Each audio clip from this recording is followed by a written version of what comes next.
Bonjour à tous, merci de votre présence ce matin. Alors, juste une petite précision avant de débuter la conférence. Comme vous avez pu le constater, Cyril est là pour filmer. Lorsqu'il y aura le temps des débats et des échanges, la caméra pourrait éventuellement se retourner vers la personne qui pose la question. S'il y a des personnes parmi la salle qui s'opposent à toute utilisation de leur image, dès lors que la conférence sera mise à disposition, vous signalez au plus tôt en disant non, je ne veux surtout pas qu'on voit ma tête à la caméra et donc on n'entendra que le son de votre voix. On souhaitait le préciser avant de débuter la conférence, comme hier. Bonjour. Donc on va pouvoir débuter. Je remercie vraiment beaucoup Gerd Winter, qui est professeur émérite à l'Université de Bremen, d'avoir accepté de nous rejoindre. Et c'est d'autant plus un plaisir de t'accueillir, Gerd, que j'ai la chance, entre guillemets, de faire partie d'un groupe dont Gerd anime avec beaucoup, je dirais, de conviction, un groupe de chercheurs qui travaillent sur le droit de l'environnement au niveau européen, qui est le groupe d'Avosetta. C'est toujours vraiment un très grand plaisir, un très grand intérêt de participer au séminaire d'Avosetta et je suis vraiment ravie de pouvoir accueillir Gerd aujourd'hui. Et vous le verrez demain également, puisqu'il participera à la rencontre que l'on organise avec Claire Visier sur les élections européennes à l'heure des transitions écologiques, des inégalités et de la crise migratoire. Mais aujourd'hui, on a la chance d'avoir avec Gerd une personne qui a vécu, je dirais, au quotidien une des affaires emblématiques parmi les affaires qui touchent le contentieux climatique. Donc il va justement vous expliquer comment cette affaire s'est construite et comment est-ce qu'il a aussi perçu la décision de la Cour de justice de l'Union européenne. En cela, je vous invite à lui poser toutes les questions que vous souhaiterez à l'issue de sa présentation. Et on a aussi un invité surprise qui nous a rejoint pour ce matin, qui est Yann Robiot-Dupont, qui est chercheur à l'IDRI à Paris et qui a aussi participé justement à alimenter et à construire cette affaire présentée à la Cour et qui a aussi d'autres expériences à nous faire partager. Donc je vous remercie également de vous être joint à nous ce matin, à l'improviste, on va dire ça comme ça. Mais je souhaitais vous remercier aussi chaleureusement pour les échanges qui vont avoir lieu.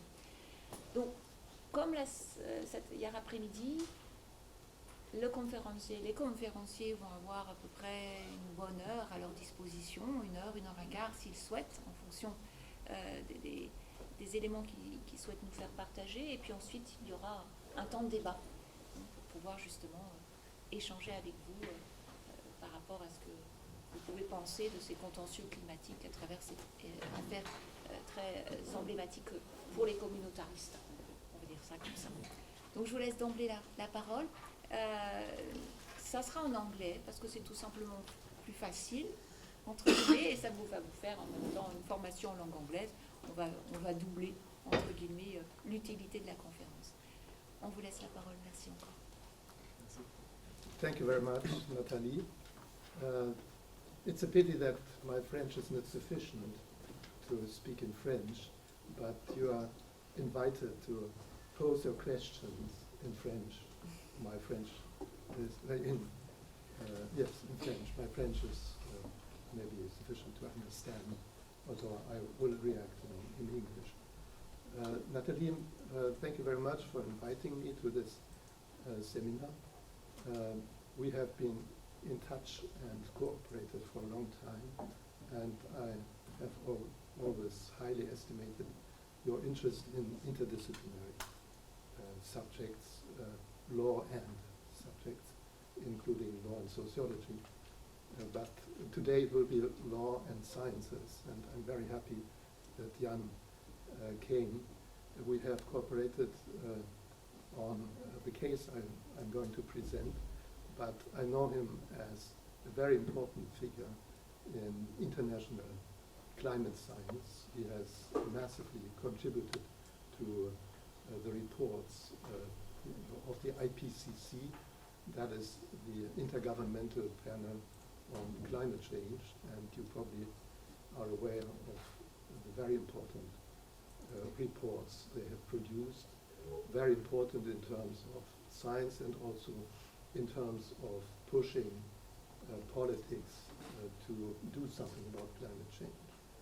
So you have the chance to have a lawyer and a scientist and make the best out of it, put your questions and nerve us to where our understanding ends.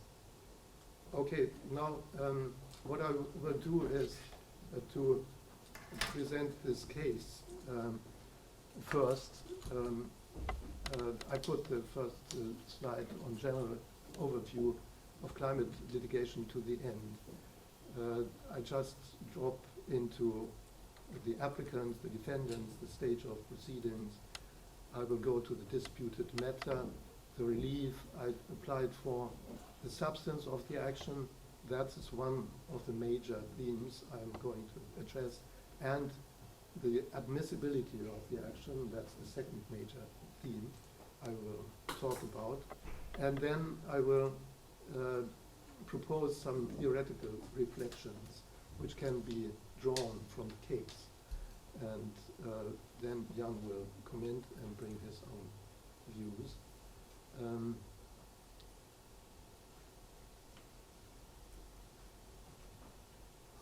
First of all, who are the applicants?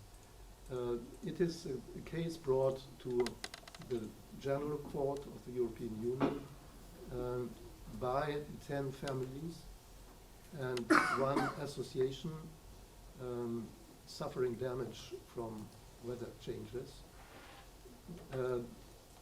The occupation of those who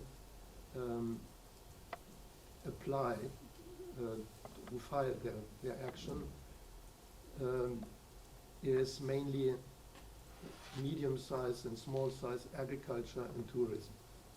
This is very important to know because these branches of the economy are the first who really feel and suffer, feel climate change and suffer from it.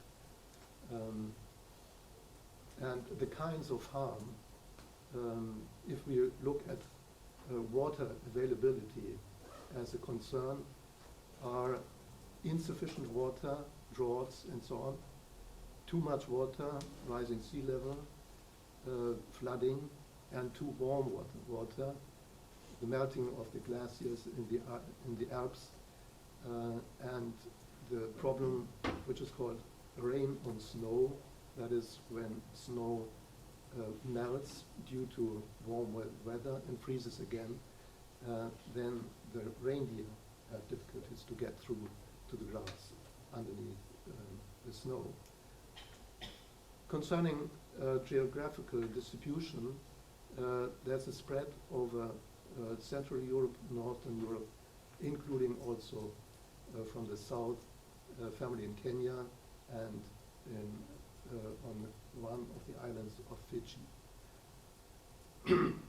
Concerning your country, there is one family included, Maurice Fichet and his family, who lives close to Grignan and is cultivating lavender. And just to take him as an example, he is a good friend of mine, and we in a way cooperated to initiate the whole thing. He experiences that there are long months of drought and rain coming often as torrents, which remove the soil, so that at the end his harvest has declined over the years, if compared to 10 years ago, by 44%. He closely follows this by taking notes of income and expenditure, so he can prove this. And what is really disastrous is the degradation of the soil. So he, as an owner of the land, is suffering from the degradation in a way which can even be called in legal terms, indirect expropriation. By the way, who are lawyers here and who are non-lawyers? Could those who are lawyers raise their hands so that and the other ones are mostly political science students, or what are your faculties? The non-lawyers, where do you come from? From what faculty? I'm a student of European law. Of law? Yeah. But the non-lawyers, I mean, where do you, what faculty are you? Who are the political scientists? How many? And who are scientists, natural scientists? So that's wonderful, interdisciplinary team. But this means I need to be very very precise on legal terms. And please feel free to ask questions if you don't understand the term I'm using. Who are the defendants? So in a legal action you have applicants on one side and defendants on the other side against whom you go. And the defendants are the European Parliament and the Council of the European Union. These two form what is called the legislative branch. They are the legislators on the European Union level. What is the stage of the proceedings? The action was filed in May 2018 to the European Union General Court. That is the court of first instance for actions which are brought by citizens. If there are actions brought by member states or by European institutions, then the higher level is immediately responsible, competent to decide. But if it comes to citizens' complaints, there is a first level at what is called the General Court. And if you fail, then you can make an appeal and go to the higher court, which is called the European Court of Justice. There's the two-stage structure of the courts. And in May of this year, the General Court made an order dismissing the action for reasons of inadmissibility. The court didn't go into the substance. It didn't go to clarify whether there is a violation of human rights or of the Paris Agreement or whatever. This is a stage, the stage of admissibility is a stage where the court filters the different actions according to certain criteria I will talk about later. And the court found that the action is not admissible. Against this, we have the right of appeal, and we did appeal to the European Court of Justice, the higher level. We submitted the appeal in July of this year, and it will be forwarded to the defendants. And the defendants then have the possibility to react, to write a defense. That's the term, defense. What is the disputed matter? What is this case all about?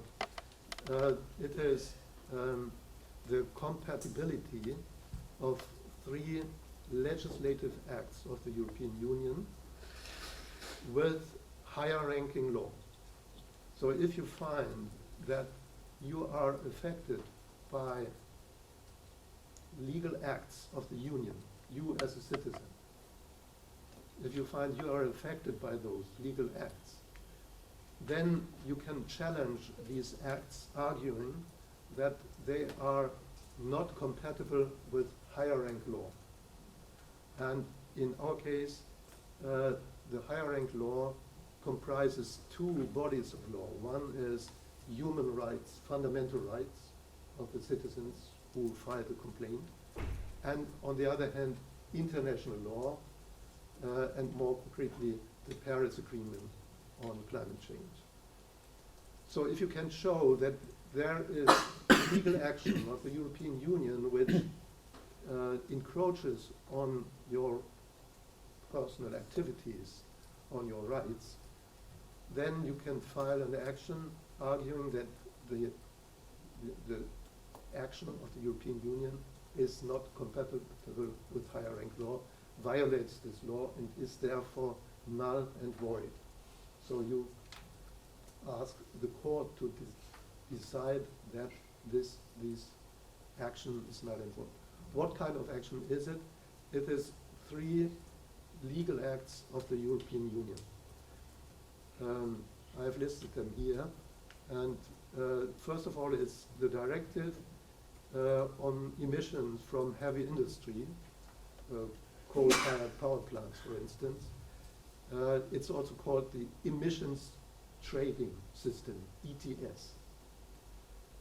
So this is the source of emission of greenhouse gases, which was first approached by European law and which is subjected to a specific legal technique that is also called cap and trade. There is a quantity of allowable emissions identified and then allocated to actors, to emitters, by way of free allocation or more so by way of auctioning. And then these actors can sell emission allowances if they don't need them, or they can buy more emission allowances from those who don't need to use them on the market. There's a market of emission allowances. That's the system of emissions trading. The second legal act is the regulation on emissions from other industry, from transport, buildings, agriculture, and waste. And here there is no specific instrument like emissions trading being introduced. It's left to the member states in what way they manage emissions of greenhouse gases. And the third legal act is the so-called LULUCF regulation. LULUCF means land use change, and forestry.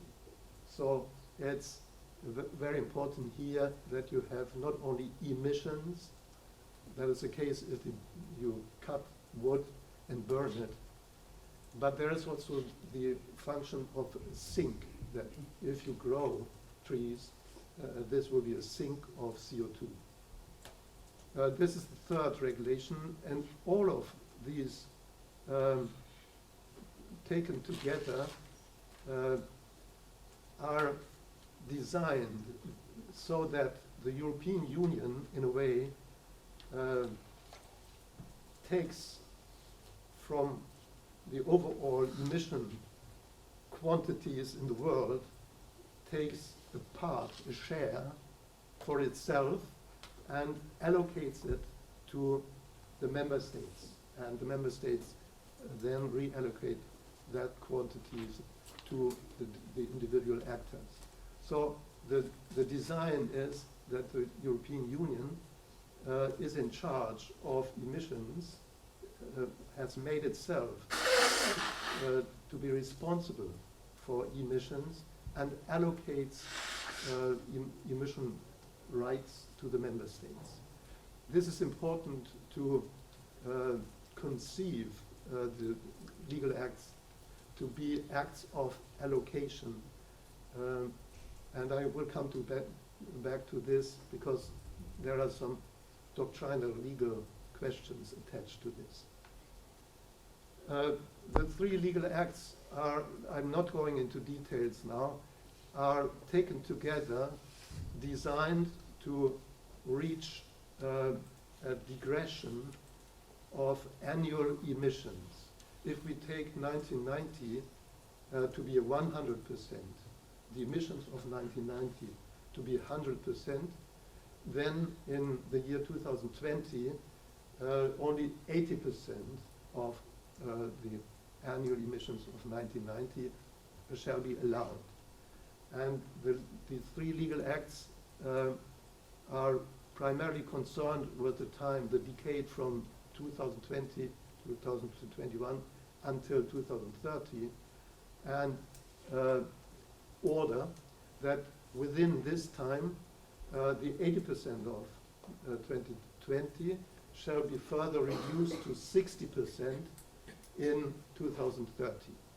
One can also reverse this and talk about reductions. This means from 100% in 1990, there shall be a reduction by 20% until 2020, and from 2020 to 2030, there shall be a reduction by 40%. This 40% is very much in the public discussion, but it is important to notice that a reduction by 40% related to 1990 still implies that in 2030, 60% of the 1990 quantity will be allowed, and that is really much. And we will talk about this later, whether this is wise or not. The argument of the applicants is that this is still too much, and that the 60% remaining are against higher ranking law. That higher ranking law commands that the reduction of emissions shall be stricter, must be stricter than by 40%, or then ending in still 60%. One can also show this graphically if you have here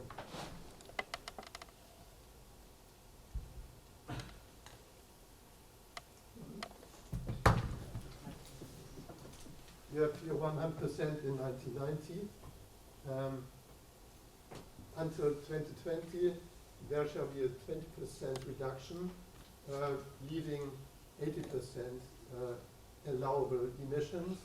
And this is the trajectory as prescribed by the three acts, ending here with a reduction of 40% and remaining 60%.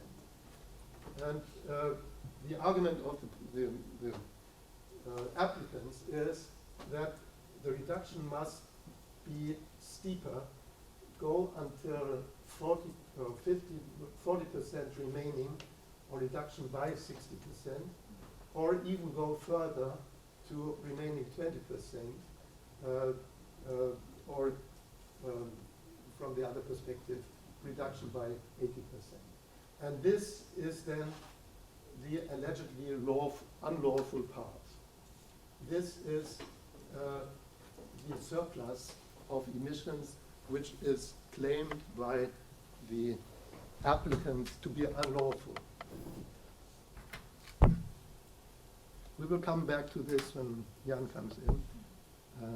It's quite an interesting question how one comes to argue that higher rank law commands to reduce more than provided by these legal acts.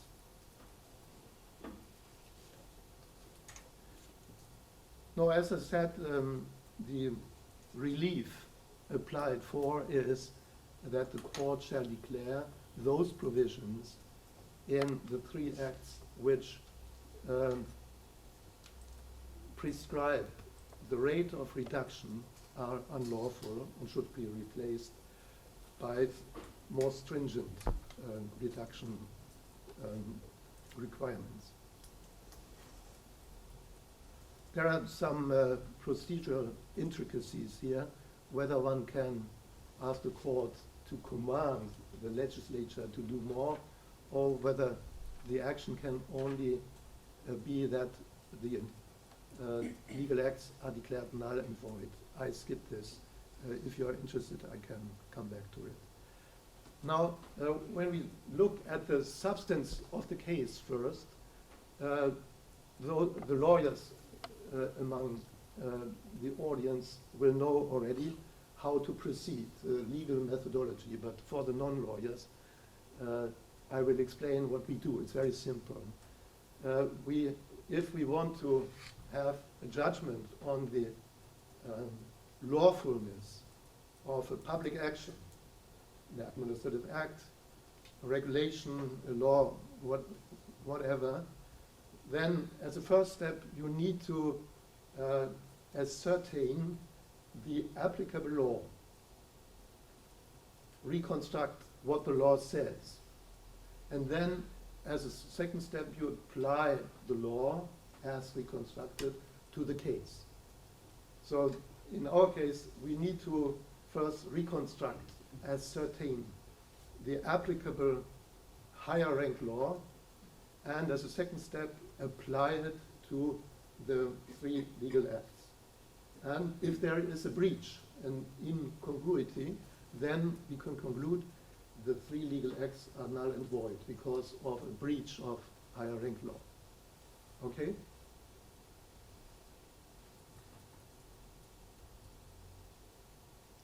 Now, we have 2 kinds of higher rank law: fundamental rights and the Paris Agreement, the applicable international law.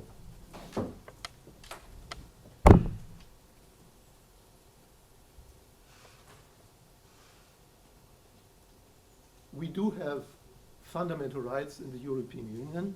They are laid down in the Charter on Fundamental Rights, and they are designed to control the action of the European institutions.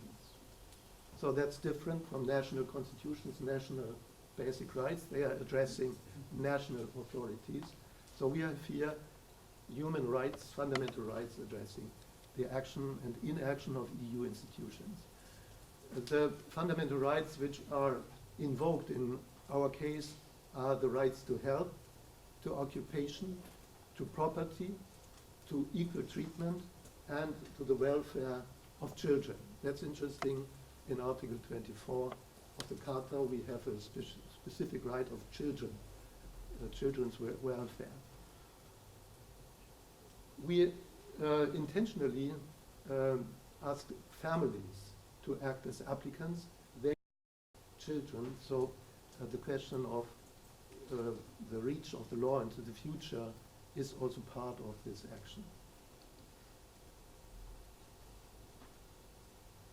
Of course, there are now many problems of the doctrinal construction of human rights, and I can only refer to them without discussing them in depth. There is a question: do we have here a situation of encroachment of a public authority into the rights of citizens, or is it a question of an obligation of the state to protect citizens against action of third parties? This raises the question of horizontal effect of basic rights, of the duty of the state to protect, because finally the emissions are originating from private actors. So one could say, well, there is no fundamental right against private actors. There are only fundamental rights addressed to the state. But you can reinterpret fundamental rights to also contain obligations of the state to protect. In our case, we argue that we have the situation of encroachment because the EU allocates emission rights to the member states. It, in a way, by doing this, interferes with the rights of the citizens which are finally affected. But as an alternative, we do also argue that there could be an obligation to protect. Another question is the geographical scope. Are the citizens of Kenya and Fiji really in the reach of European fundamental rights? Would then 7 billion people go to the Court of Justice? Yes, is our position, insofar as persons outside the European Union are affected by EU public action. And that is the case because the allocation of emission rights implies that the effects are also occur outside the European Union. And there is also the question of causality. We have a long chain of causality from emissions of CO2 via complicated systemic operations to finally damage occurring to Monsieur Maurice Fichet. It's a long chain of causality. Is this really covered by the protection scope of fundamental rights or not? We would say yes, insofar and if one can say that any more emission will lead to some more change in the concrete situation of citizens.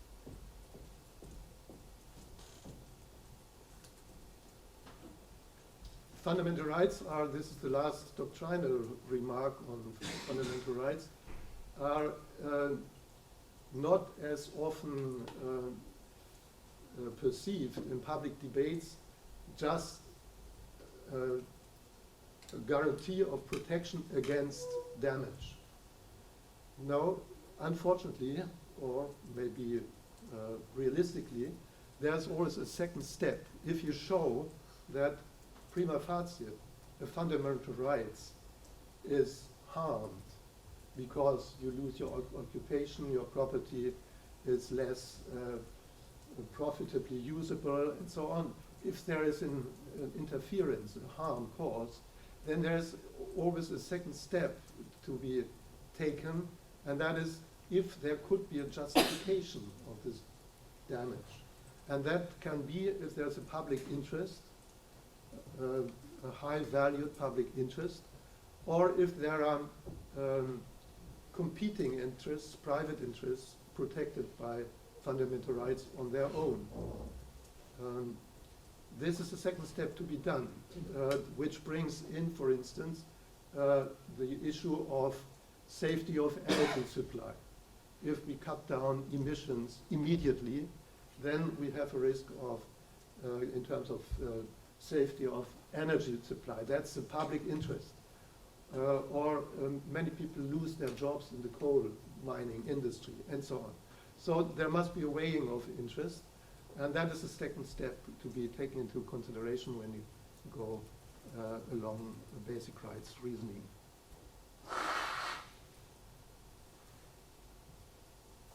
Now we go to the, having clarified or reconstructed and ascertained the applicable law, we go to applying the law, application of the law to the higher rank law, to the three legal acts. And we need, first of all, check whether there's encroachment on fundamental rights, and this is the fact. If you look at the various families, they really suffer from droughts, from flooding, from rain and snow, and so on.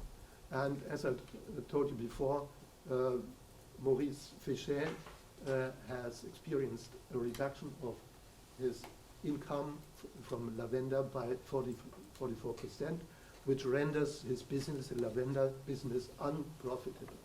He has to look for other possibilities. He set up an egg farm and so on. But this branch is unprofitable.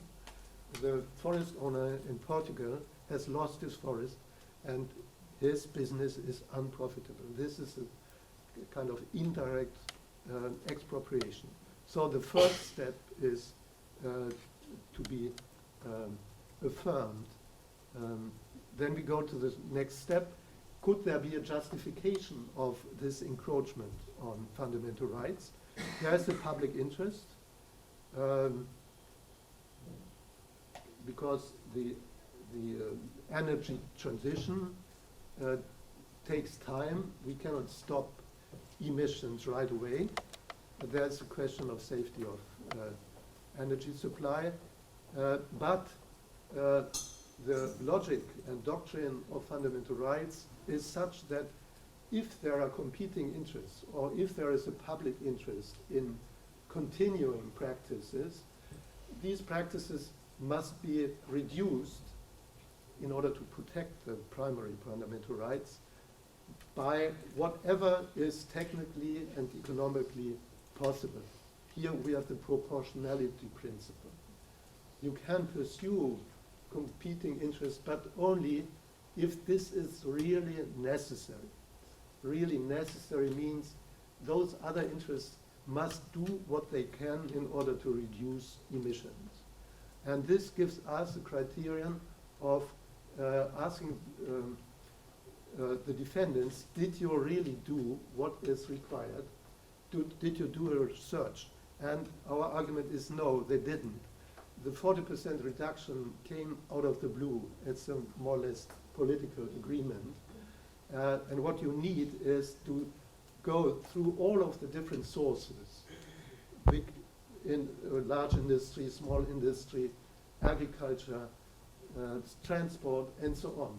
And look, for instance, in the transportation area, what can we do in order to reduce emissions? Has the Commission really, when preparing the proposal, really looked into the transportation sector and considered if one could not introduce a requirement that no car is allowed to consume more than 4 liters of gasoline? That would be a nice thing. Ludwig Kramer, our colleague, has always argued that's for decades already. So this kind of research has not been done. What we call a bottom-up approach, where you look at what is feasible, makeable. And we, of course, are now in a procedural situation. We should be cautious to come up with concrete proposals, like, for instance, as I said, concerning emission of cars. This would mean that in the procedural situation, the court would either invite experts from that side and that side, and there would be a big debate, or more probably, the court would say, this is all political discretion of the European legislator. We don't interfere with this. Judicial self-restraint would be the answer.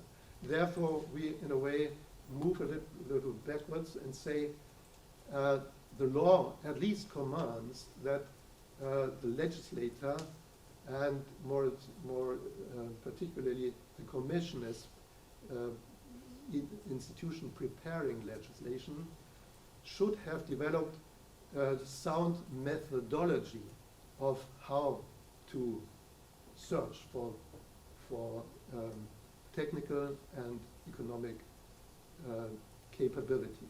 So a methodology lacks. It has not been developed. That would include, for instance, in economic terms, to say what kind of reduction in the general product of a society can be tolerated. So a methodology is lacking, and we go also into some studies which have been done and show that certain factors were not taken into consideration, especially what is called the co-benefits. You might talk about this later. The co-benefit of avoiding costs of climate change effects is not at all put into the accounting of the costs of measures. And the question of sufficiency, the lifestyle question, the possibility of educating consumers to change their consumption patterns is also not at all taken into consideration. And there are other factors which were not considered. So if you put this together, then one could say the reduction by 40% is not according to that reduction which would be technically and economically possible, feasible. Then we go to the Paris Agreement. We have now clarified the incompatibility of the legal acts with fundamental rights, with that body of higher rank law which is contained in the Charta of Fundamental Rights. And the second body of law of higher rank is international law, and more concretely the Paris Agreement of 2016. It contains an obligation to holding the increase in the average temperature to well below 2 degrees Celsius above pre-industrial levels. We are now in a situation where the increase has reached about 1 degree, is it? On the average, which is already really drastic. But if we take 2 degrees as the final limit, the language is stricter. It says if you can not don't go beyond 1.5 Celsius and don't go up to 2 degrees, go up to well below 2 degrees.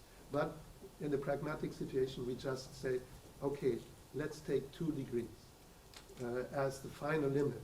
And from that, climate scientists can derive what is called a budget, an emission quantity of the whole globe, which is still possible if I want to stay below 2 degrees. There is a strong link between emissions of greenhouse gases and temperature. So we can say there is a budget, an available budget. And the Paris Agreement fixes this limit in rather strict words. One could say this is an obligation in international law. But on the other side, there are provisions in the Paris Agreement which use more elusive, discretionary language. There is a duty of highest possible ambition. There's a duty to take into account respective capabilities in the light of different national circumstances, and so on. So there, when it comes to the taking of measures, the language of the convention is more less strict, less binding in terms of traditional international law. If you look at those phrases, you could not say here is obligation under international law to reduce emissions by such and such percentage. There's more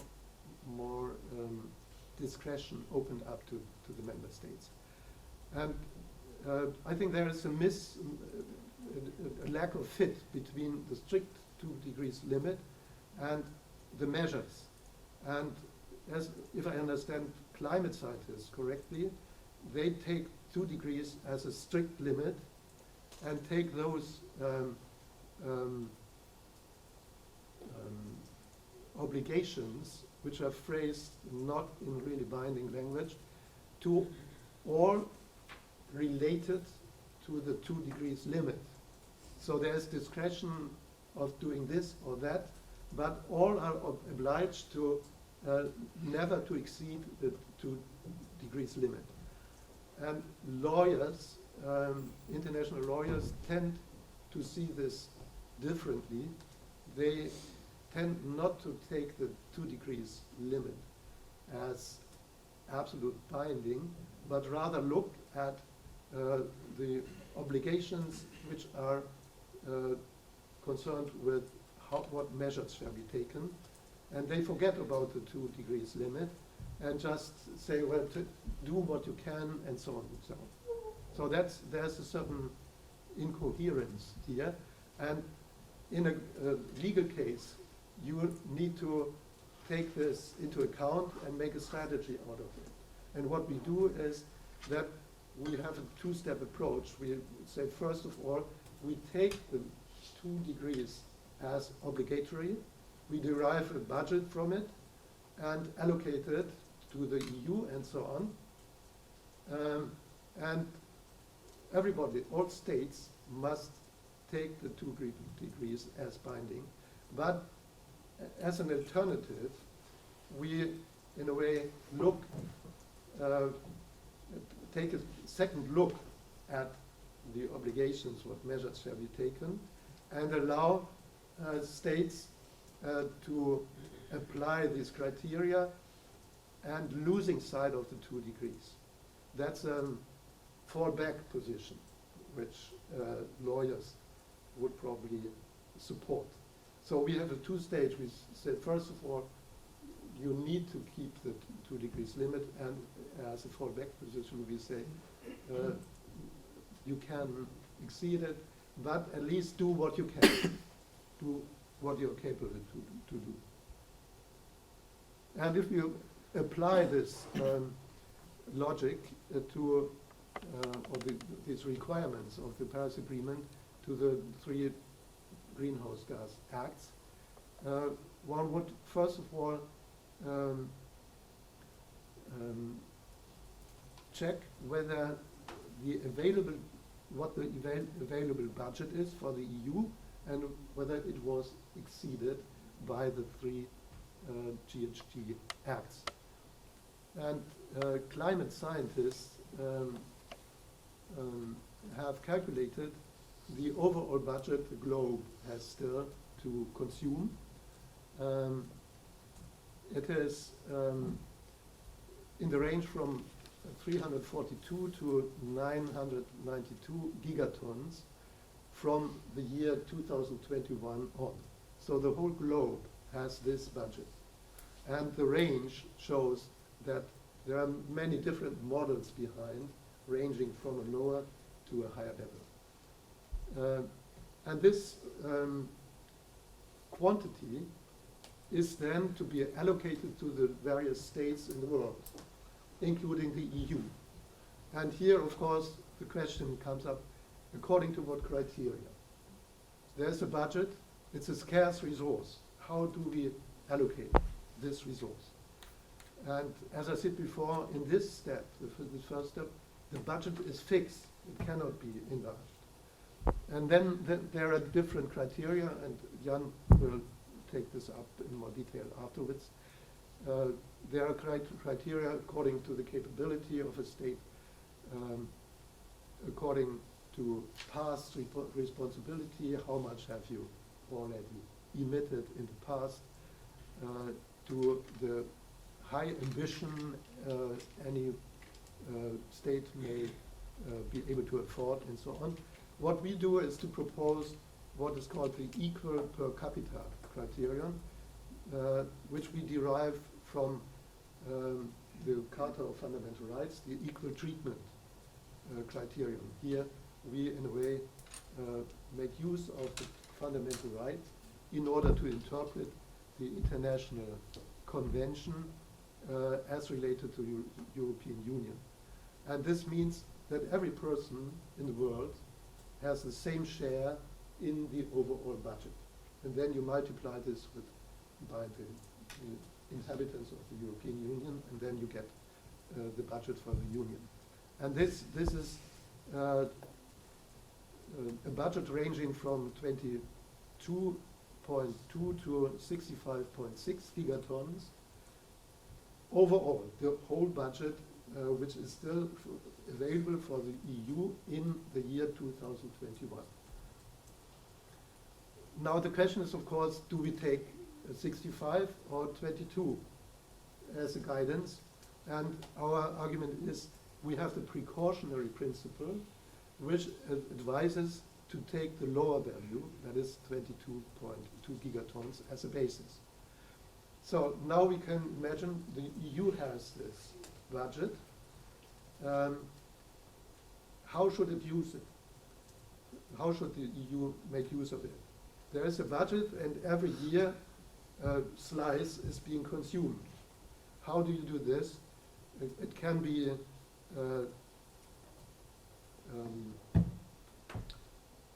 convex, like here. We consume much, and later we don't have anything more. So we have to be very strict, and our children very much affected. Or concave, we go now drastic down and keep some rest to have for the future. And the third is digression in a linear sense. So every year, a certain the same percentage is being reduced, and that is what the 3 legal acts do. Remind the slide that I showed before. But the steepness of the curve is the curve. The digression is not steep enough. It should not end at 60%. It should end at a lower level. And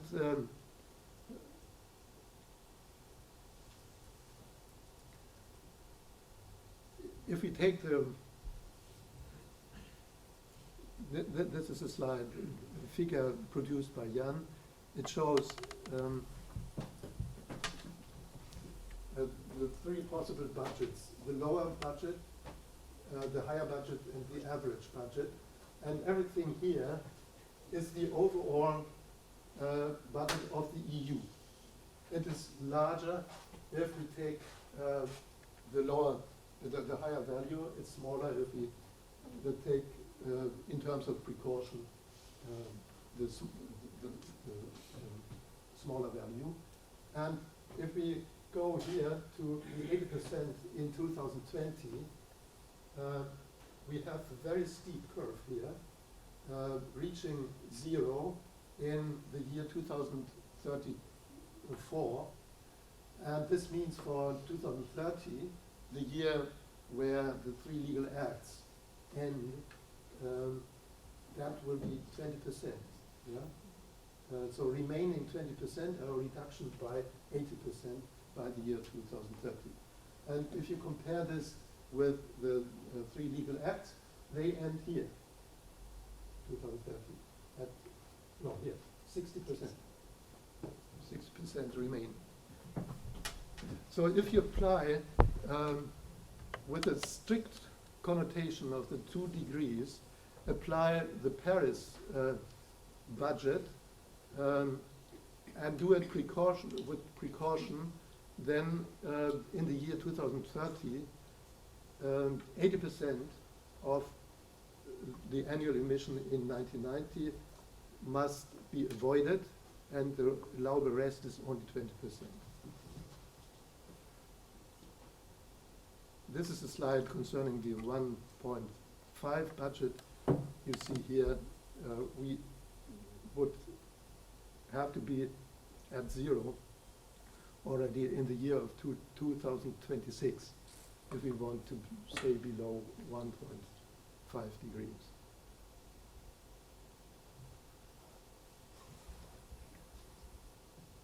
Okay, now a reduction by 80% until 2030, as derived from the Paris reasoning, is of course necessitating drastic measures. And again, we can now, even in the context of international law, open up a second step, like we did in the human rights reasoning, and say, okay, we cannot do it. It's just not possible. But let's take those obligations in the Paris Convention under another perspective, a perspective where we, in a way, forget about the 2 degrees. But we take those obligations seriously. And one very serious obligation and very seminal obligation for industrialist United States is capability.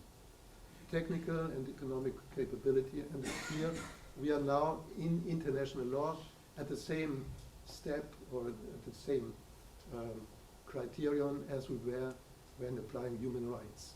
And the business is then the same. We look at the practice of the Commission when preparing the legal acts. We require methodology which is better than that applied and so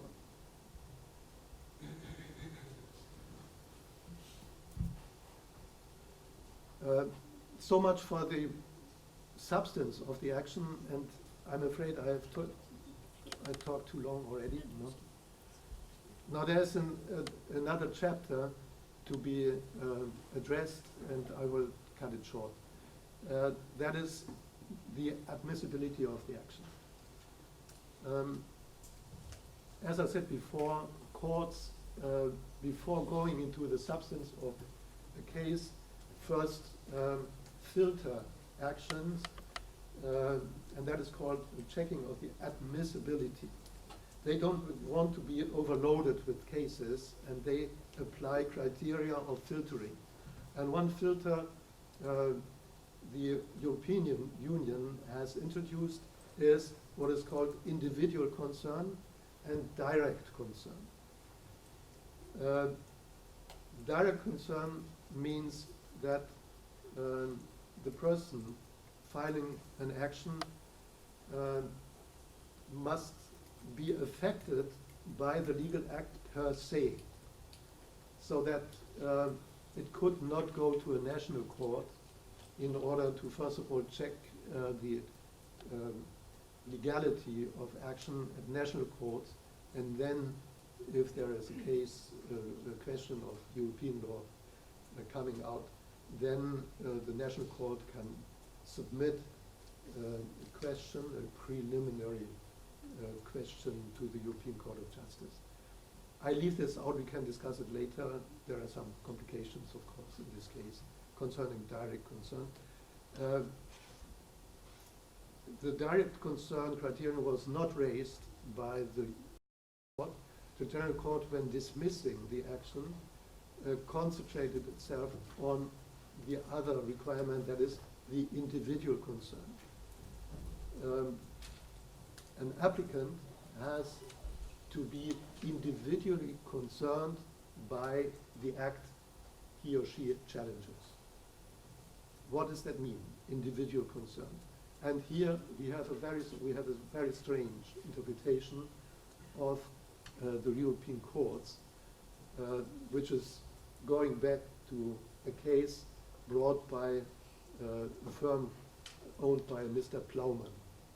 So that's a famous Plowman formula. The lawyers among you will know about this. The Plowman version of the interpretation of individual concern is that the applicant must be exclusively concerned, must be peculiarly, distinctively concerned by the action, must be concerned in a way which is singular, which is different from everybody else. Now this is very strange because climate change affects everybody, many people. And if you apply the exclusivity criterion, you will lose your legal protection. So the more drastic the encroachment of the rights is, the less legal protection you have. And this is against another principle which was established in Article 47 of the Charter of Fundamental Rights. That's a guarantee of protection of rights. So if you are hindered to bring your fundamental rights to the court, this is against the guarantee of legal protection.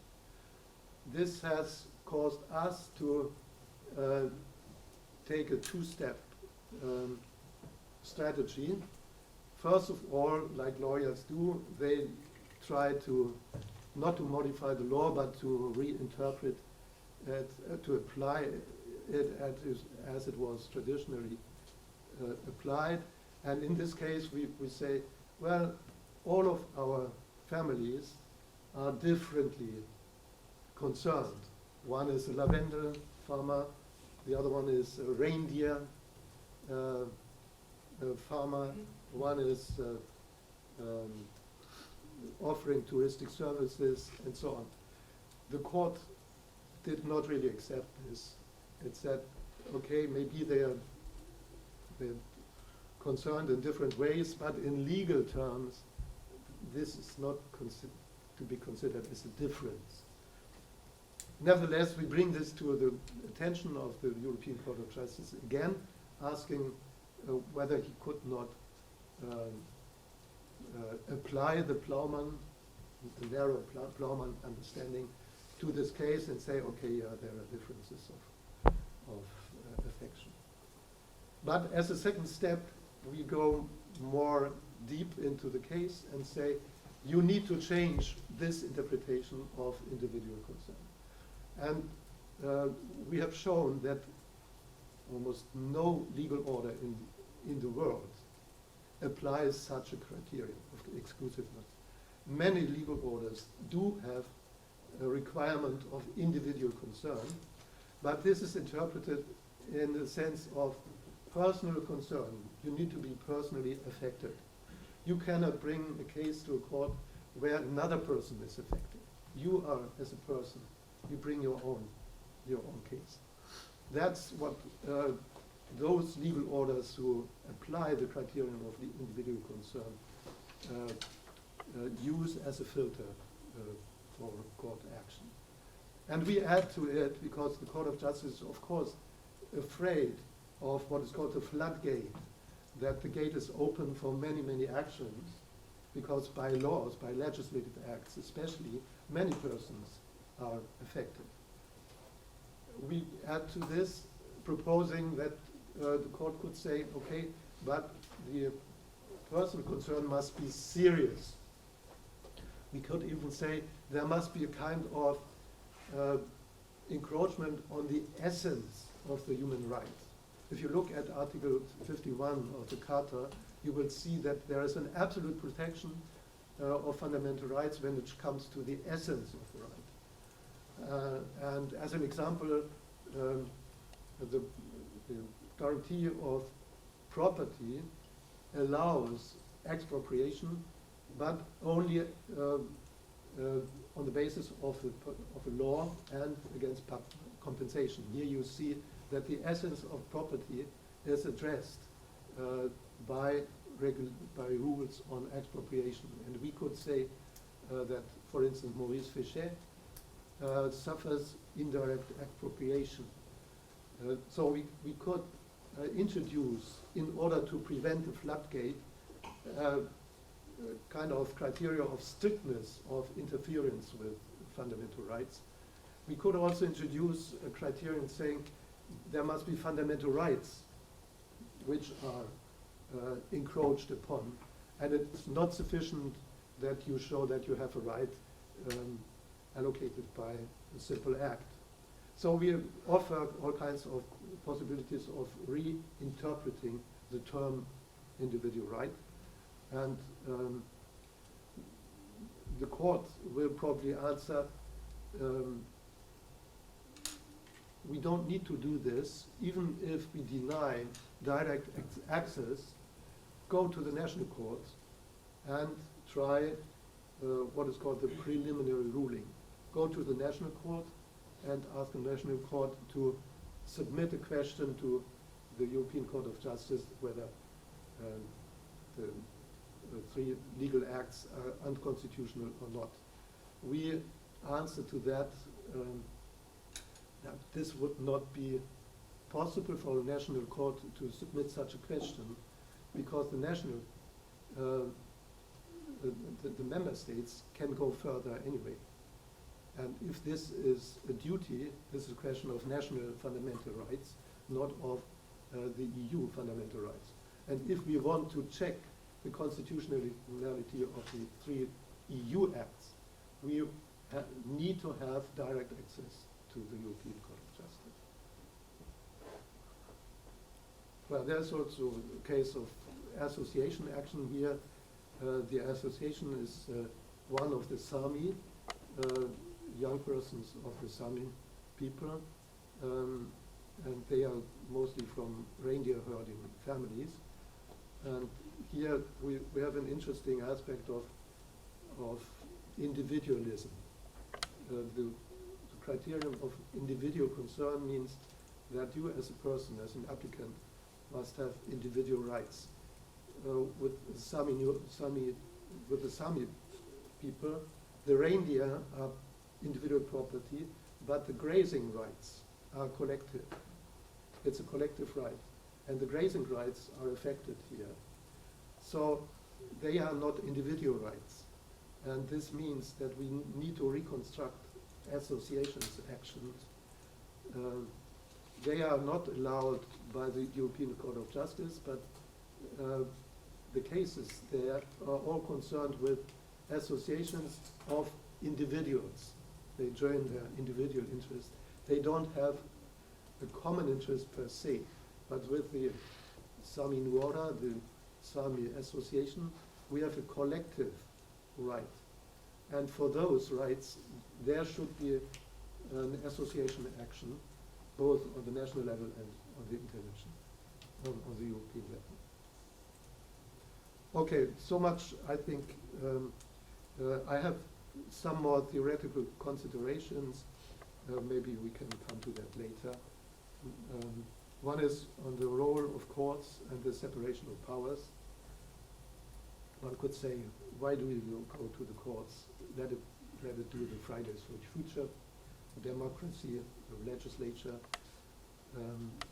But the legislature is limited by fundamental rights and also by international law. Another question is law and future generations. Climate change, climate protection is of course very much also a question of the protection of future generations. To what extent does our law, the present law, look at the future? We only do it insofar as we have children, but not insofar as there are children of the future. So there's a real lack. There are objective principles in some legal orders. In Germany we have this, in France you have it. There are even ombudsmen sometimes. In Hungary there's an ombudsman, but he is not really confronted with such kind of cases. And the third and most important thing is here the question of allocation of scarce resources. The question has been discussed very often related to shared water resources among neighboring states, or more in earlier times between neighbors, neighboring farmers and so on. But now we have a climate problem, we have a scarce resource, the absorption capacity of the atmosphere. And how do you allocate those resources? Well, and I think that's the question we will also.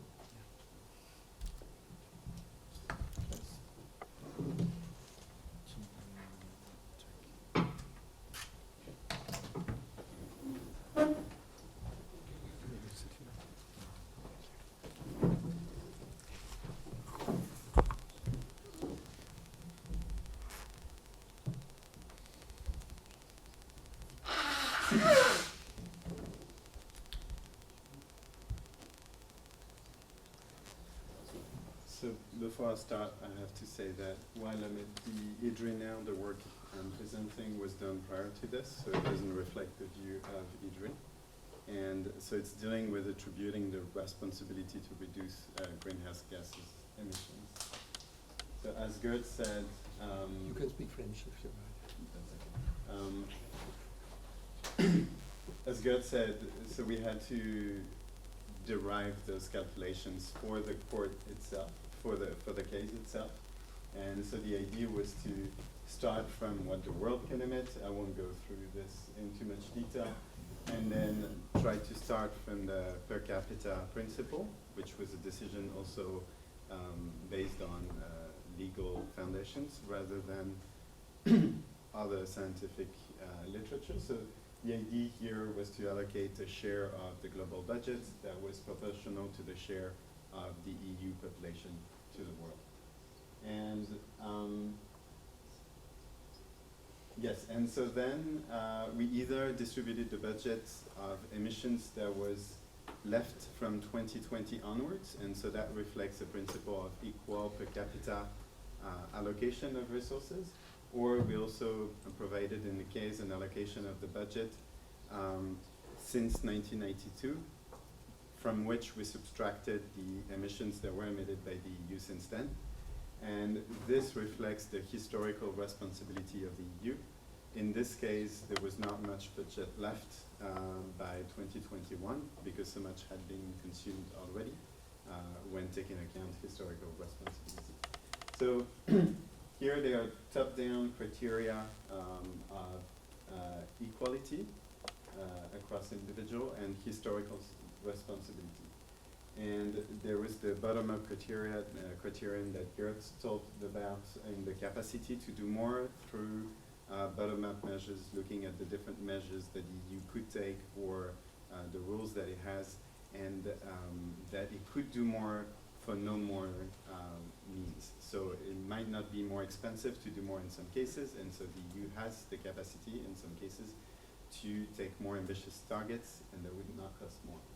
So this is the understanding of the share of effort and the responsibility of the EU that we developed in the case. And I wanted to maybe just bring a little bit of perspective in either different climate actions or in the scientific literature that also informs international negotiations across countries under the Paris Agreement. So in the Urgenda case in the Netherlands, the court ruled that the Netherlands as a country should reduce emissions further than they had committed to, and the court based its decision, or at least adopted the number from the IPCC figure that recommends 25% reductions based on 1990 level for developed countries. And so that's Annex 1 countries, and so that includes the Netherlands. Not all EU countries are Annex 1 countries, so there is also something here that doesn't completely overlap with the EU.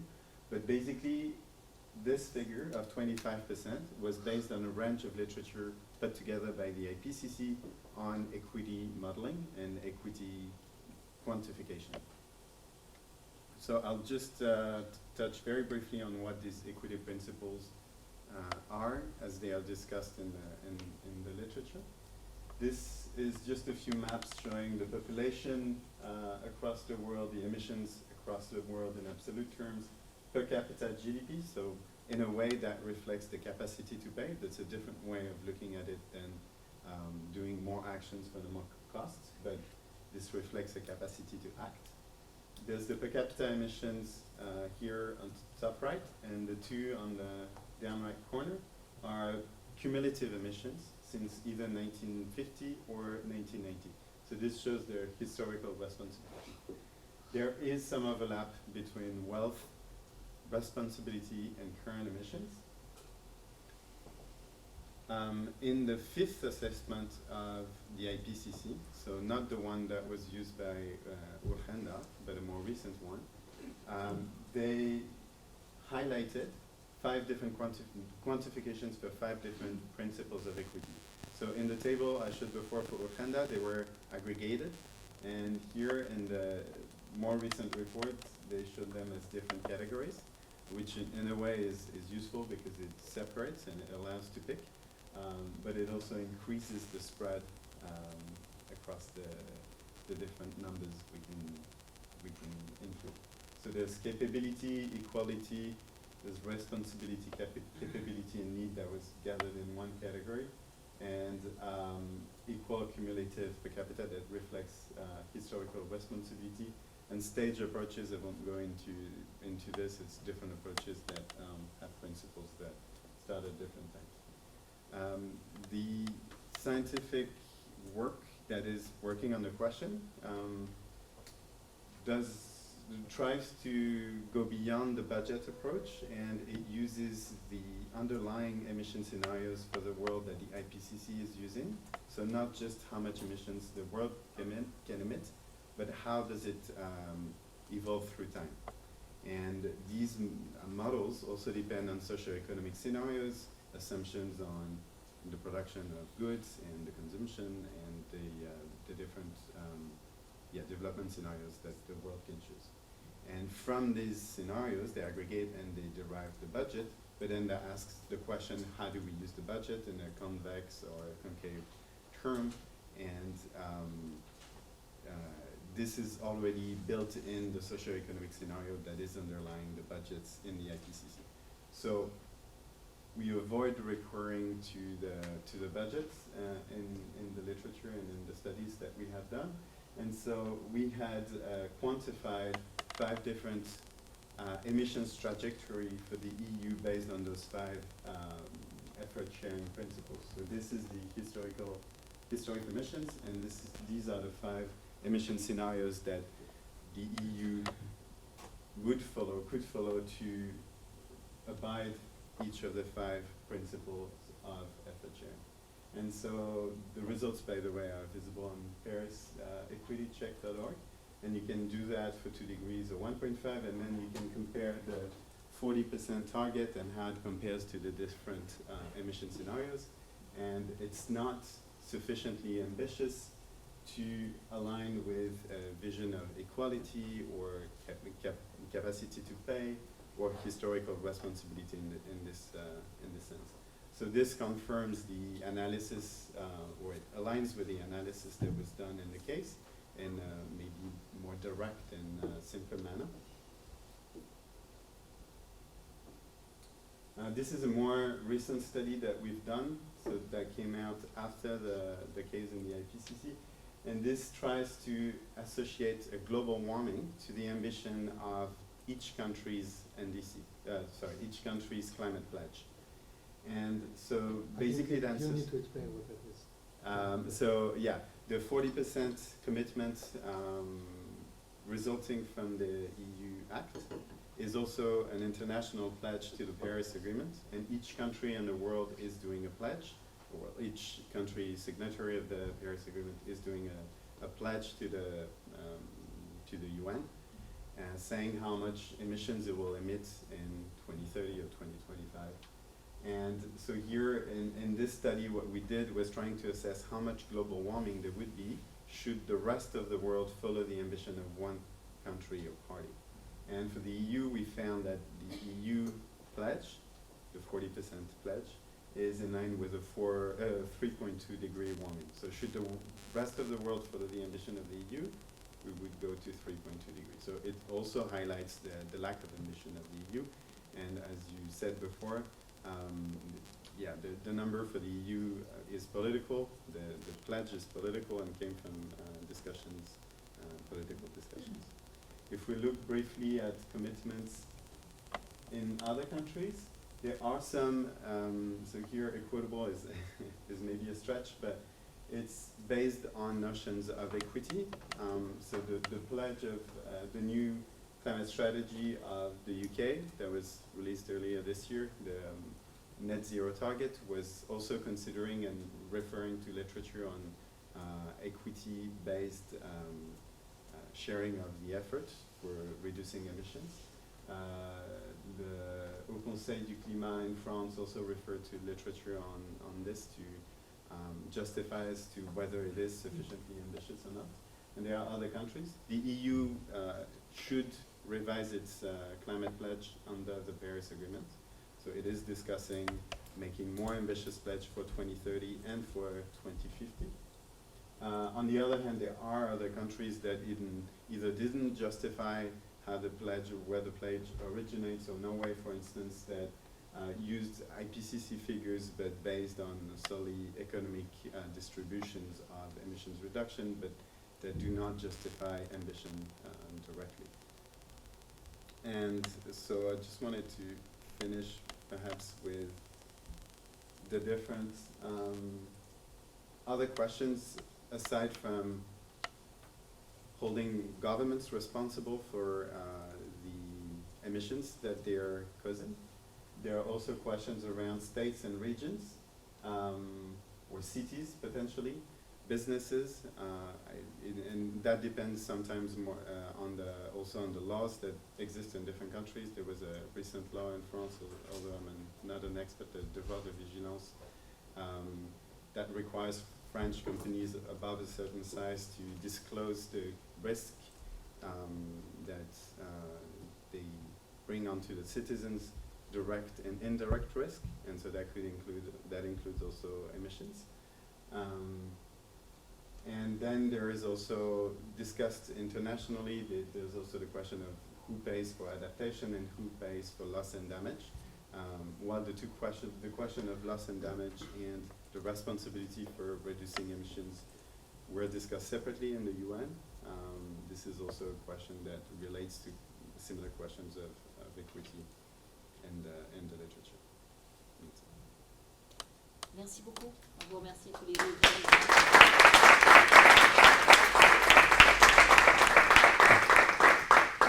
Je suppose que ça a dû susciter pas mal d'interrogations, de questions, donc je vais tout de suite vous laisser la parole. En tout cas, moi j'ai déjà ma collection.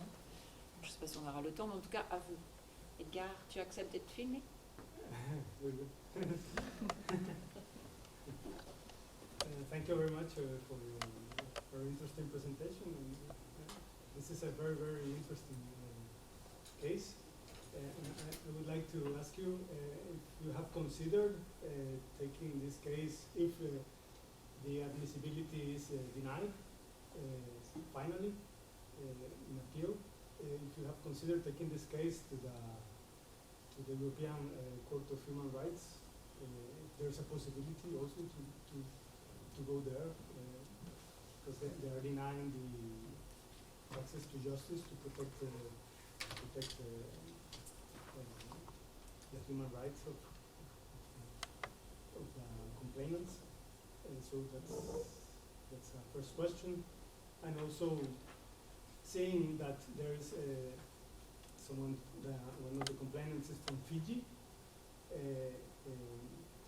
I was thinking for this person is very interesting, the 1.5 degree target of the Paris Agreement, and you only took into account your base on the 2-degree target, and I thought that it's like a reflection that I have that maybe it would have been also interesting to show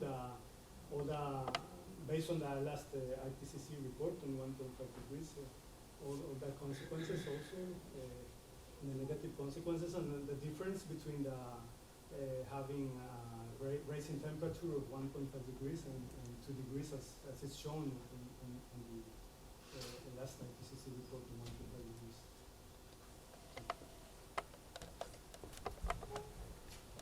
Yeah, thank you for the questions. Unfortunately, the European Union is not contracting state of the European Convention of Human Rights, so there is no access to the European Court of Human Rights. In this case, the Union would have to be a contracting state. Unfortunately, it has not. The second question, yeah, maybe we are a little bit too soft in our argumentation by allowing to go to the capability criterion. We could have tried to very strictly argue you need to reduce by 80% by the year 2030, full stop, and leave it to the defendants to come in with a question of justification by other public interests and so on. Maybe we might have done so had we already known about the change of the political discourse. Because now, also after the very dry year of 2018, many people say we are now approaching a state of emergency. And we just looking at the family from Fiji, they already lost a house because there was a flooding of the land, and the land was salinated, so it's difficult to cultivate it anymore. So there's a real expropriation. There's a state of emergency for that family. But on the other hand, if you want to have even a tiny chance of winning such a case, you need to be a bit more modest to allow the court not to be too radical. And so I still stick to that. We chose not to argue emergency. That's the very reason. But you are right. We are now approaching possibility of catastrophe, especially if you look at what is called the tipping points. Maybe you can talk about this a bit more. That we really need to consider more drastic actions addressed to the courts, but addressed to the parliaments and so on. I find this approach of challenging the capacity also interesting in some ways, because there's the separation of powers, and so the court cannot really tell how the EU should get to 80% reductions. And so by challenging in a bottom-up manner different decisions, or highlighting how the methods was not good because they excluded some ambitious scenario with justification, or other decisions, methodologic decisions they've made through the case, through the strategy. I find it interesting because should the case win, then you have to revise also in practical terms how the strategy was made. And in the case of the Netherlands, in Urgenda, they won the case, but the Netherlands is not on track to respecting the decision, which is for 2020 a 25% reduction. So winning the case is one thing, but then what do you do? What if they still don't get there? Because that was the decision. It was not monetary compensation. And the Netherlands, it is a question taken seriously in the Netherlands. The government is having to deal with the fact that it's not complying to the obligation. But I find that in this case it's very constructive to succeed to bring the different measures directly into the case.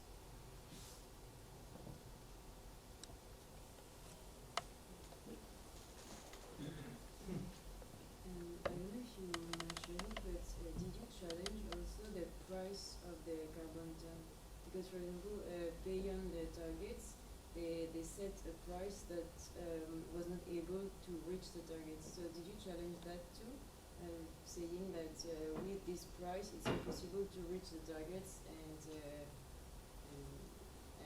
even say that better targets? I don't know if I'm clear for now. Yeah. Well, we didn't include into the action any quest for ordering the union to take this or that measure, like for instance to introduce a tax on carbon. We confined us to the level of the overall reduction target, which is 40%. We did this because when you try to persuade the court to order specific measures, the defendants would say this is political discretion. But on the other hand, we do in a way address the question of measures because we say when you establish a target, you must base it on thorough examination of capabilities. And here the different measures come in. We don't even argue along that line. We don't bring in specific measures. We only say what you need, or what you needed to do is to develop a sound methodology. Yeah, that is already sufficient. This in legal terms. If the court can say there is a lack of methodology, and for that reason already, the law is against higher rank provisions. That's also what courts like to do. They like to stay procedural, to argue that there is a procedural mistake, and the methodology, the lacking methodology, is a procedural issue. They don't like to go into the substance and say the tax on carbon is the best and you need to introduce this.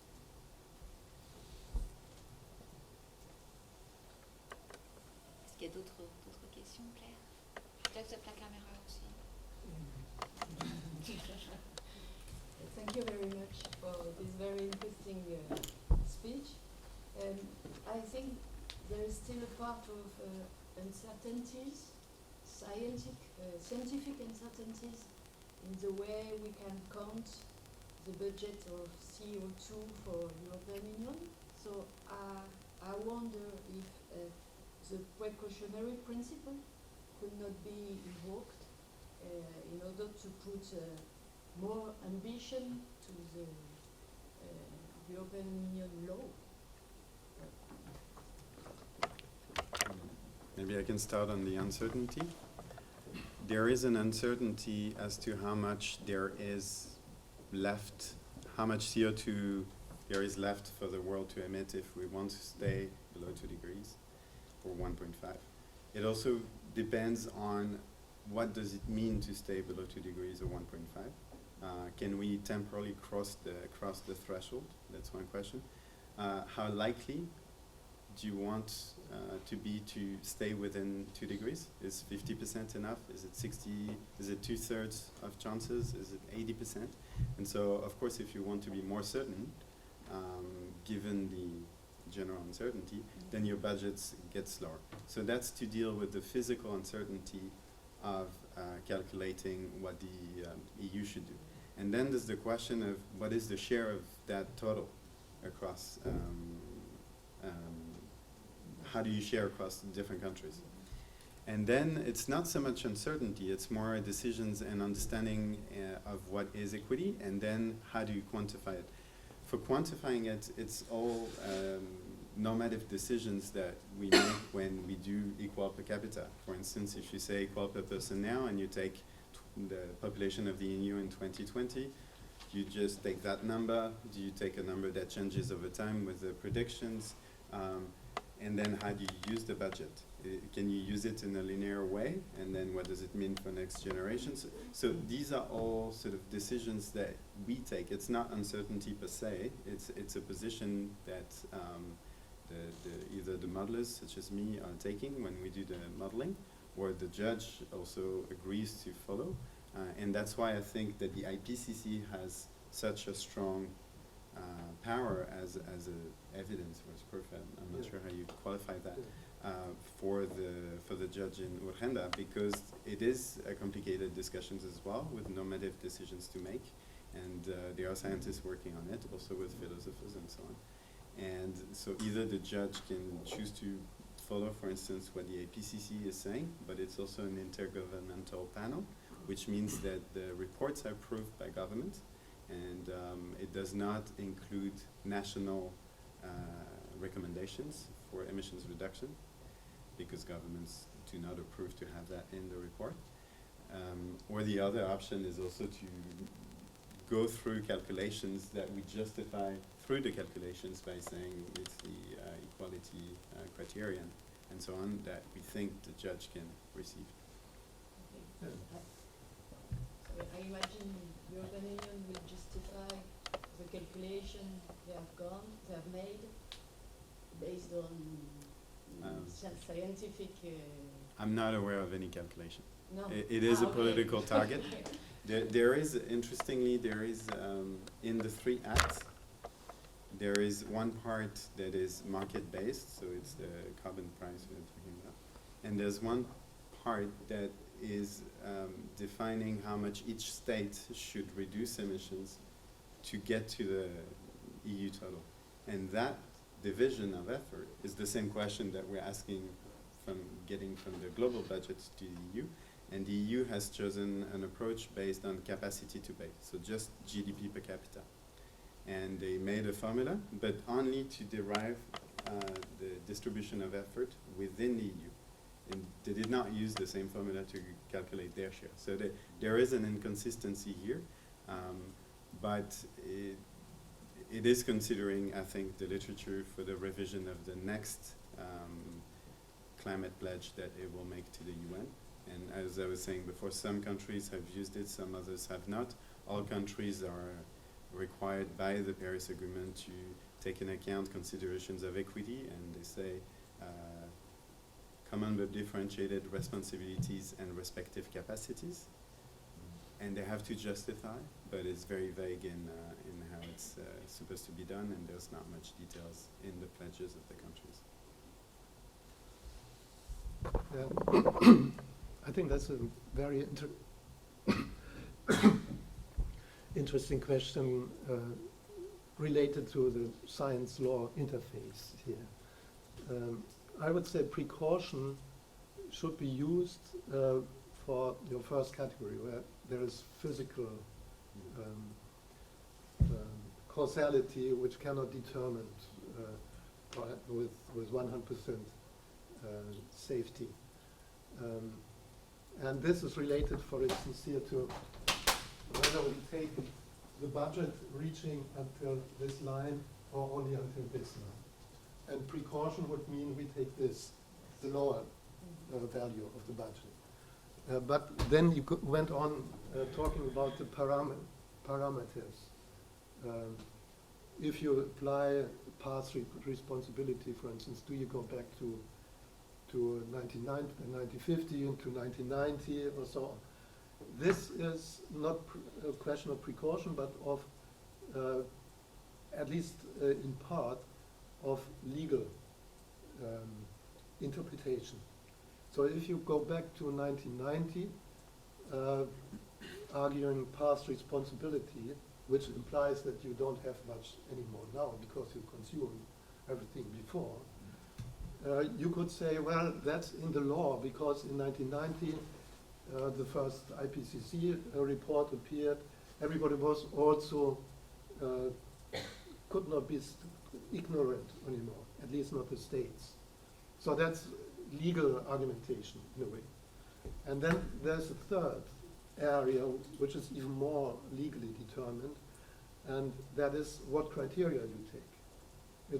Is it equal per capita, so that the whole budget is shared between all persons living, equal share, or is it capability or whatever?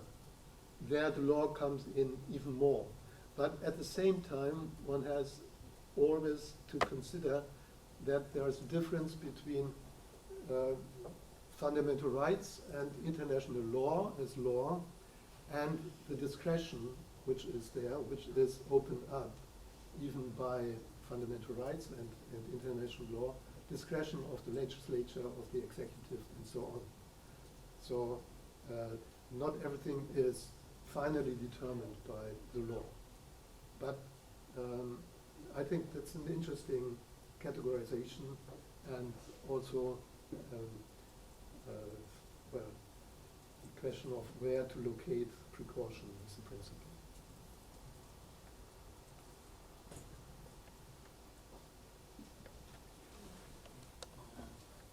Thank you very much for your presentations. I have a question for Professor Winter. You say several times that it amounted almost to an indirect expropriation, and I wanted to know if you have considered, or if it has been considered, to use investor-state dispute settlement to try to make a state responsible for damages caused to climate change, because it amounted to, or it amounts to an indirect expropriation. Mm-hmm. That's an intricate question. Our families are not investors in the sense of the investment treaties. They are small-scale farmers and so on. So that could not be used. It nevertheless raises the question why in investor-state arbitration third parties don't have access. Why should not consumers or those like our farmers also have the possibility to go to those arbitration proceedings and argue that the investors violated international law or national law, human rights, and so on.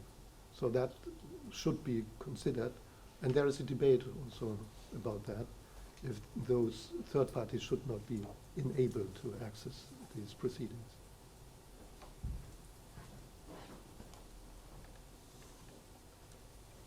Est-ce que certains d'entre vous ont d'autres questions, ou demandes de précision? Non, pas pour l'instant. Moi, j'aurais une question. I have a question for you. Just about the role of courts. You say that the national courts could be of an interesting role. You have the case of Uganda, of course, but in France with Affaire du siècle.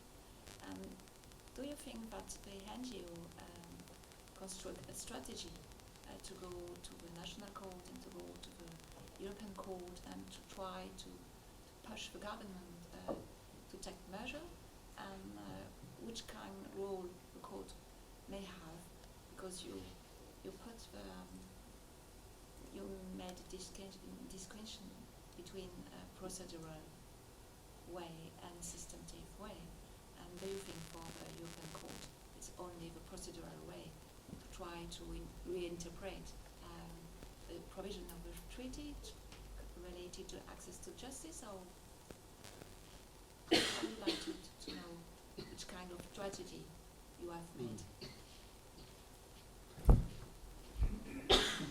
Well, first of all, you probably are aware of the fact that there are many actions now pending at courts in relation to climate protection. One can even classify them actions in the horizontal way, private against private. There's an action of a Peruvian farmer called Luya against the German utility RWE, electricity generating company based on coal. And they argue your emissions have caused damage to our country. I don't explain it in detail.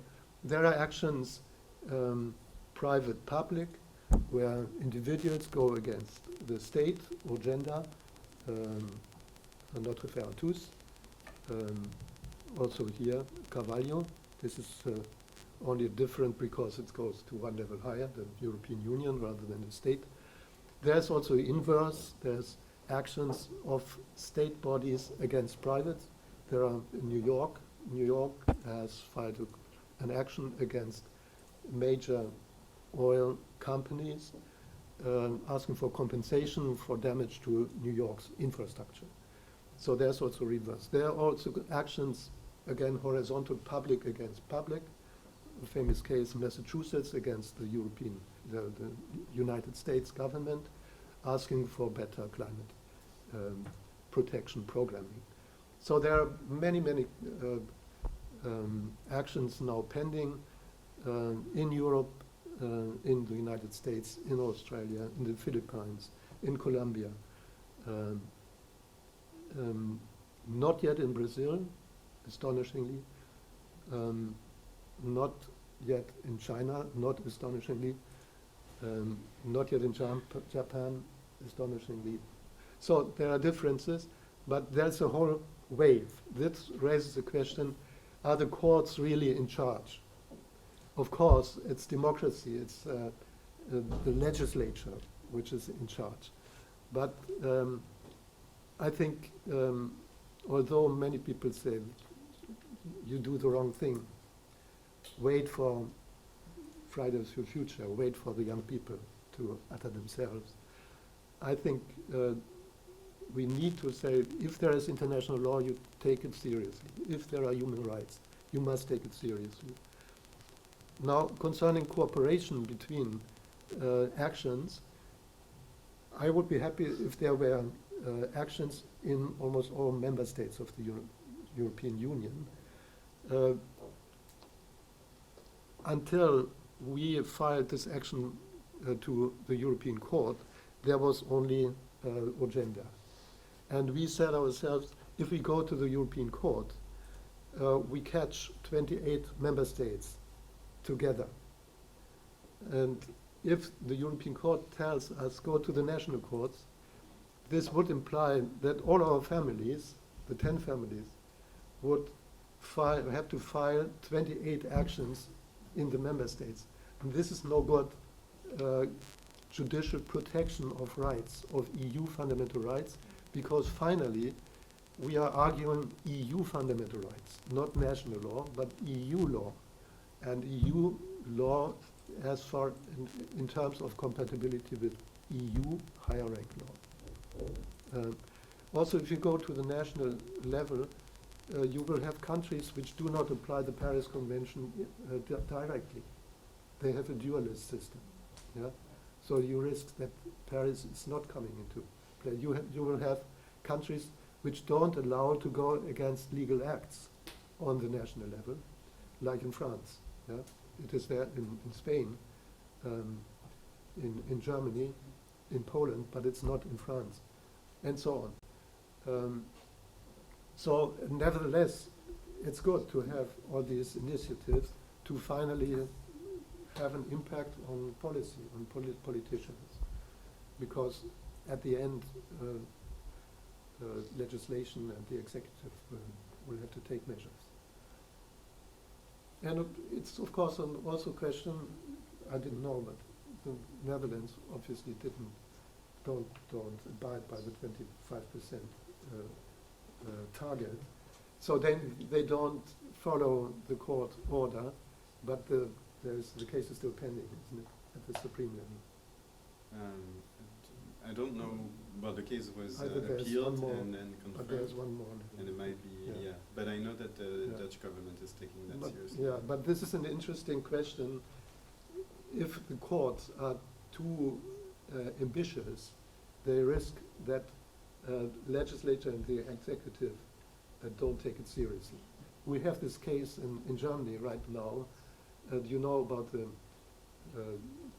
problem of keeping the air pollution standards, limit values in cities? And in Munich, for instance, it's always exceeded. And although the court has ordered that diesel cars need to disappear from the inner city roads where there's an exceedance of limit values, the Bavarian minister president says, no, we don't do anything. And now the association which brings the cases has filed an application to the court asking the court to order the minister president to put it in prison. And this case is now being brought to the European Court of Justice. There was a public hearing recently. I don't know how the court will decide. It's a question of implementation of European standards. Yeah? Does a European standard imply that it must be followed and that a responsible minister could be in prison if he does not follow? But this is Monsieur Macron will find himself in the prison at some time if not implementing court orders aimed at the French government. So we have here very strange situations which arise, realistically speaking, if the courts go too far, are too ambitious, but theoretically and legally speaking, which must be there because the law says it must be implemented. So, just on the Netherlands, the Dutch government is taking seriously in the sense that they are concerned about also public opinion and not meeting the targets. So they are looking into how to address that situation. So it's not that it's too ambitious and they don't care. It's that the decision was recent and there's a proceeding. And yes, I'm not sure about the prison of that's a state, and you can leave the Paris Agreement too. But Question? Une autre question? Just a question. In terms of admissibility in European, I was wondering, I mean, I know it has been discussed, but how compatible the interpretation that the European Court of Justice made about the Plowman Decree is with the requirements of the Aarhus Convention and the position of the Aarhus Commission, of the Aarhus Compliance Commission, to that end. So. Yeah, that's a good point, but unfortunately the Aarhus Convention is not applicable to legislative acts. It's only to administrative and executive regulations. It's a gap. There's a gap, yeah. The Aarhus Convention maybe not known by all of you. It's a convention which stresses three very important tools of environmental protection. One is access to information. Second is participation in procedures which lead to decisions with environmental implications. And the third is access to justice for individuals and for associations. But the whole convention is not applicable to legislative acts. And we are here in the area of legislation.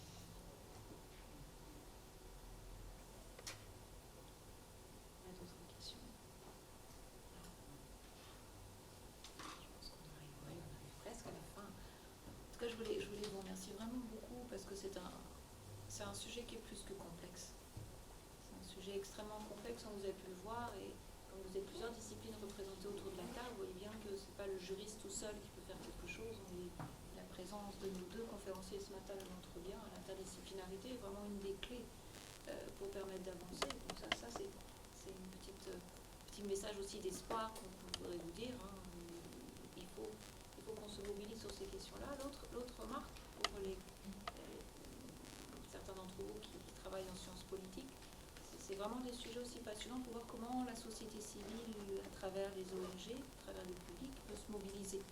Et comment justement tout d'un coup le droit peut devenir une arme, aussi faible soit-elle parfois, mais peut quand même réussir à mobiliser. Il suffit de voir dans les Greta Thunberg bien évidemment, mais les manifestations qu'on a eues, ou pour le cas de la France, la pétition avec l'affaire du siècle qui a plein milieu des gilets jaunes en France, recueilli aussi plus d'1 million de signatures en un temps extrêmement record. Donc on sent qu'il y a une préoccupation citoyenne extrêmement forte.